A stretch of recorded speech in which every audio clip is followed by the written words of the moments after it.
अस्सलाम वालेकुम। फाइनली जो होना था वो हो गया है। ईरान ने इजराइल पर हमला कर दिया है और ईरान ने सैकड़ों मिसाइल इस वक्त दाग दिए हैं, जिसमें hypersonic missile, long range missile, ballistic missile, cruise missile. और इस वक्त तिल अवीव की बिल्डिंग्स जिस तरह तबाह हो रही हैं, जिस तरह वहां पर ईरान के मिसाइल आकर लग रहे हैं, लोगों की जो चीखें हैं वो पहली मर्तबा तिल अवीव से सुनने को मिल रही है। इतनी तबाही मचा दी है इनके मिसाइलों ने कि अमेरिका में बैठा हुआ डोनाल्ड ट्रंप, जो इस वक्त सहाफियों से गुफ्तगू कर रहा था कि जी हमने तो ये कर दिया, हमने वो कर दिया, हमारे मिसाइल इस्तेमाल किया, हमारी टेक्नोलॉजी।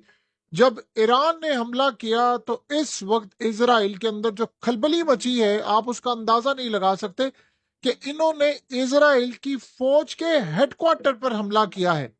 और एक जगह हमला नहीं किया, मुख्तलिफ जगहों पर हमला करना शुरू कर दिया और इस वक्त तबाही मची हुई है, यानी तिल अवीव में। और इसके बाद अब जो ईरान हमला करने के लिए जा रहा है, इन्होंने पहले एक दो तीन बेस में हमला किया है और इसके बाद अब ये मजीद अटैक करने के लिए जा रहे हैं डिमोना को और सबसे बढ़कर निवातम एयर बेस को, जहां से F-35 उड़े थे, उसको ये उड़ाने के लिए भरपूर तैयारी कर रहे हैं। इस वक्त जो हमला